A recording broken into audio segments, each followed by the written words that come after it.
Hello everyone, it's Azazon54 here, back with another reaction video. This is the next one I said I was going to do after the other one, which was Legendary Godzilla vs. Shin Godzilla from Goji Center, and now we're doing the other one that's been recently came out, which is the 6 most brutal kaiju deaths in the Monsterverse in-depth analyses. As you can probably tell, I skipped ahead because boring stuff I just don't really care about. But yeah, that's just my opinion. So, also, I'm going to be recording this tonight because tomorrow is Mother's Day. And I'll probably be busy with stuff, I don't know what.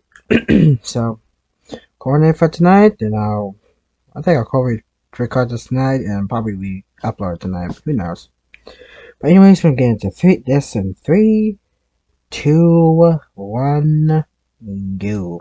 In order to help you understand how messed up these deaths were, we will be giving you examples of how these deaths would feel from a human perspective. This can get pretty disturbing, so if you're willing to have new types of nightmares, please keep watching. Number 6, the Kiss of Death.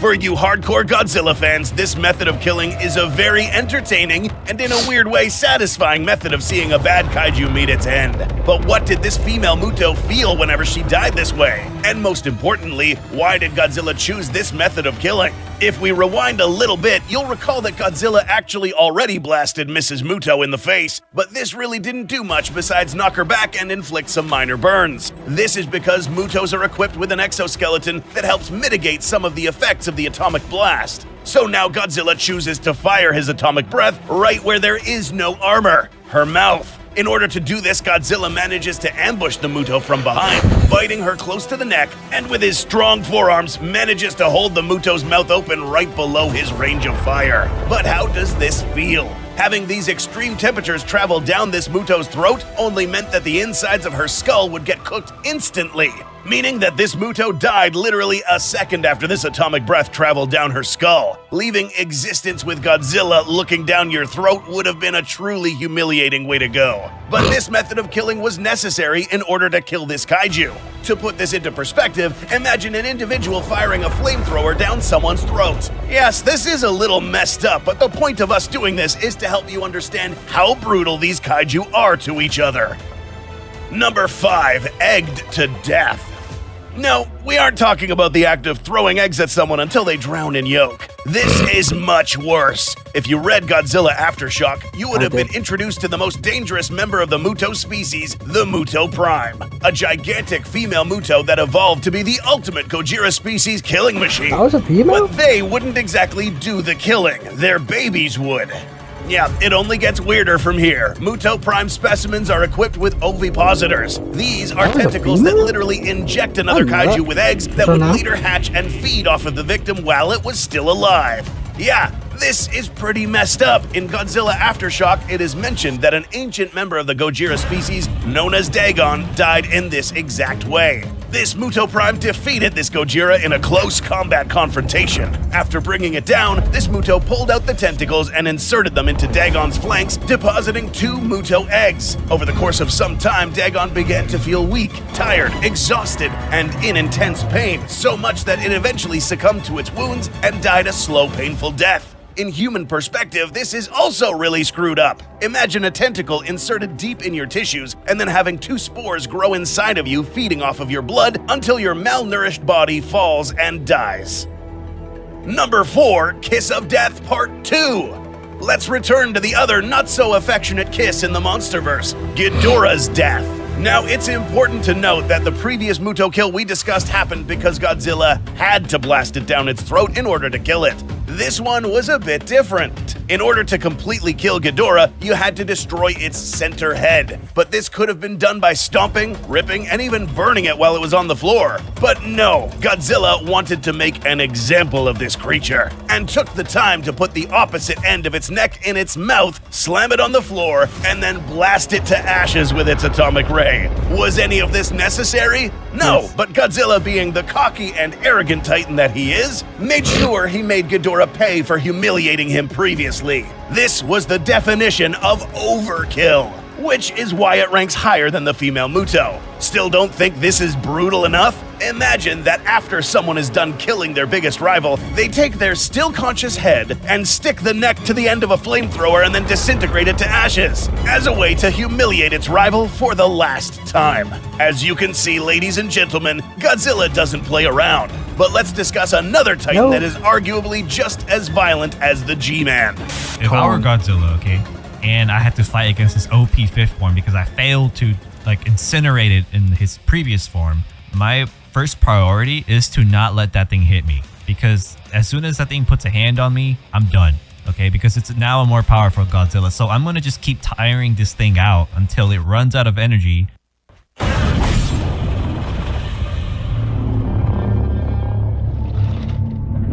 Number 3, Gutted.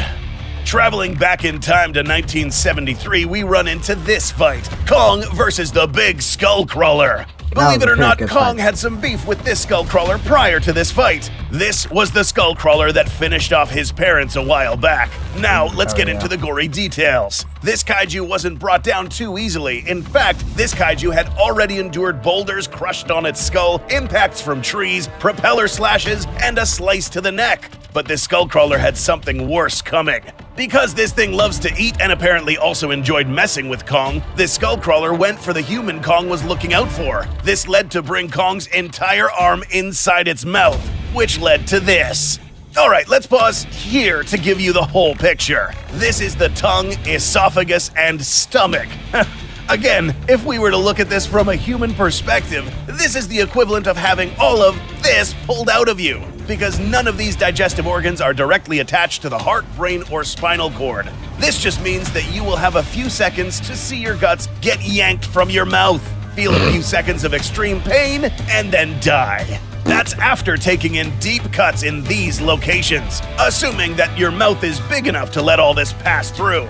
But the point is simple. This death was very quick, but perhaps the most painful on this list. But we aren't done with the Skullcrawlers just yet. Number 2, Executed. Perhaps one of the most malevolent monsters in this franchise is Mechagodzilla, a giant Godzilla-sized titanium monster made self-aware thanks to the remnants of Ghidorah's heads. In Godzilla vs. Kong, we witnessed one of the many trial runs that Mechagodzilla was put through in order to test its effectiveness in battle. The subjects, Skullcrawlers. Except these were really big. In this scene, Walter Simmons ordered the release of Skullcrawler number 10, who immediately went for Madison Russell, but was interrupted by an already activated Mechagodzilla, who brought up this Skullcrawler like a ragdoll, stretching it wide in a humiliating position, ready to get executed.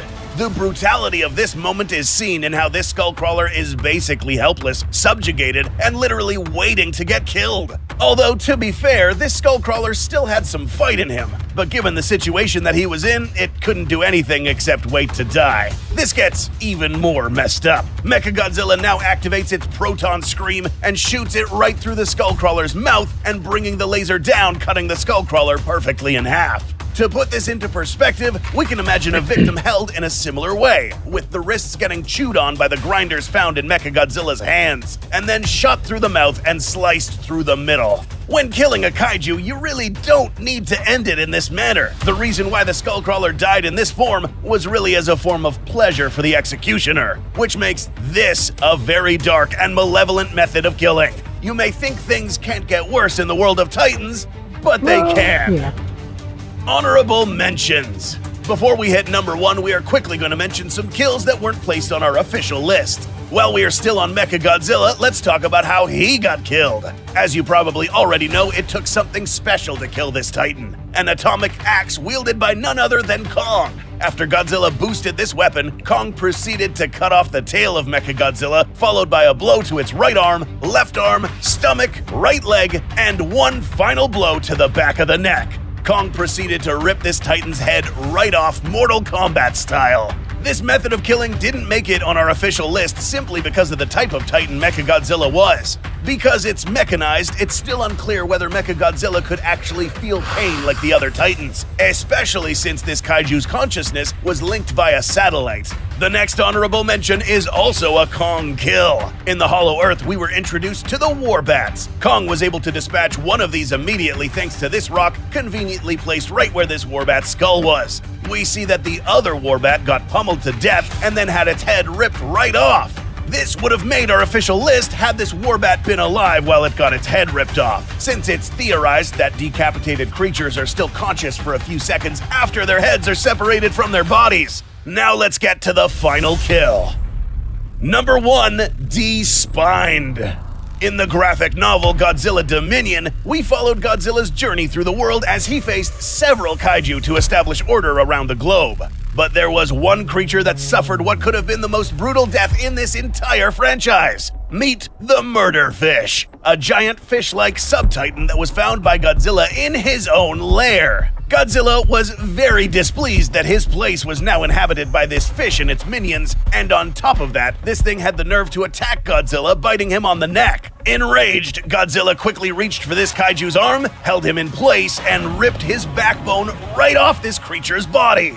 So why is this method of killing at the top of our list? Given many of the ways we've seen Godzilla put an end to his enemies, we've never seen Godzilla go out of his way to rip the insides out of another kaiju. Godzilla is equipped with atomic breath to instantly kill this creature, but Godzilla chose not to.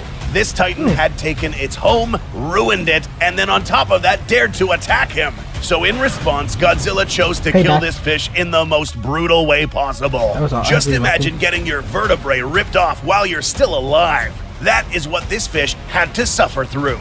How would you rank all of these monster kills? Can you think of another one that could have been featured in this list? Let us know in the comments. If you want to hear a more in-depth discussion about these kills and much more, tune into the Beast Hub, a podcast that caters to all kaiju, dinosaur, and monster fans. We'll see you there or in our next video.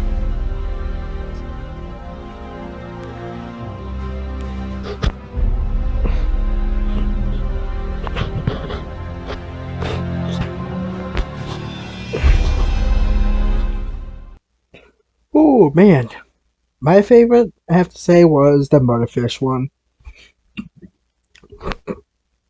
Actually, all of them. Sorry. I would have to say all of them because Gloria, as you know, I like blood and guts and stuff. Just basically watching too much Five Nights at Freddy's and Silent Hill videos. So, yeah. But anyways, hope you guys enjoyed this video. I will see you guys after next week. Well, after next week or this week, I'm not sure. But yeah, like I said before, I won't be making much videos. Well, not videos at all because tomorrow is Mother's Day. So yeah. So, once again, hope you guys enjoyed this video. As always, I will see you guys in the next video.